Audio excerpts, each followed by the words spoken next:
Hey guys, my name is Justin Lockhart, and today's book I'm going to be talking to you guys about is called A Question of Freedom. It's a memoir by R. Dwayne Betts. It's a really great book. I recommend it to teenagers because it makes you think how important is your future to you. For example, what you've done wrong and not making the same mistakes. In my opinion, this book can make any teen put their whole life into perspective and want a better future for themselves. Also, the chapters are pretty short, so that's pretty cool too. This book is about a young man named R. Dwayne Betts, about 16 at the time, that grew up in Suitland, Maryland. He was a bright kid that suddenly took a wrong turn and started to drive away from his life.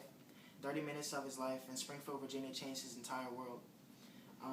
R. Dwayne Betts and his friend Brandon decided to walk straight into a landmark mall and make someone their victim that day. The boys decided to approach a Forest Green Grand Prix. Dwayne tapped on the window with his newfound pistol that fit perfectly in the palm of his hand, waking up the middle-aged man sleeping in his car. February of 1996 was the beginning of Dwayne's shutout from the world. In those split seconds, Dwayne committed a total of 6 felonies. A kid whose whole life was black and white was about to become completely diverse because of a crime with consequences not fully thought through. He wasn't really brought up by the men in his life, but just like his father that attended Old Dominion University, he was very smart. Unfortunately, his father was also a convicted felon. So Mr. Betts didn't have much of concern about parental disappointment other than knowing his mother was probably at home crying.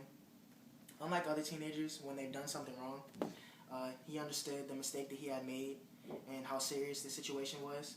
He accepted it, learned from it, and did something most men couldn't.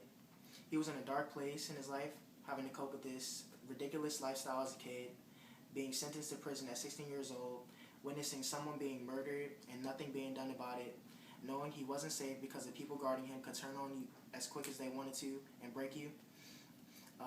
He was put in an unfamiliar surrounding, seeing hundreds of different faces, races, and opening his world to beyond just black and white.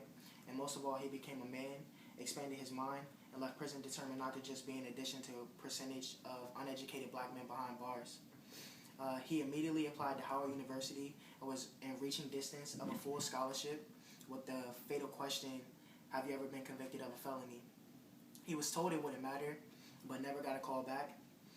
He had then became a poet, a different route being the name of his first poem published.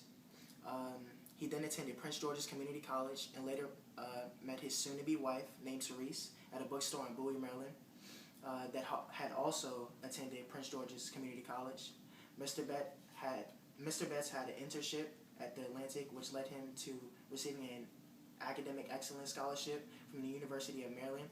And as he sat with the editor of the Atlantic holding a picture of his wife and his baby Micah, he realized how far he had come from prison.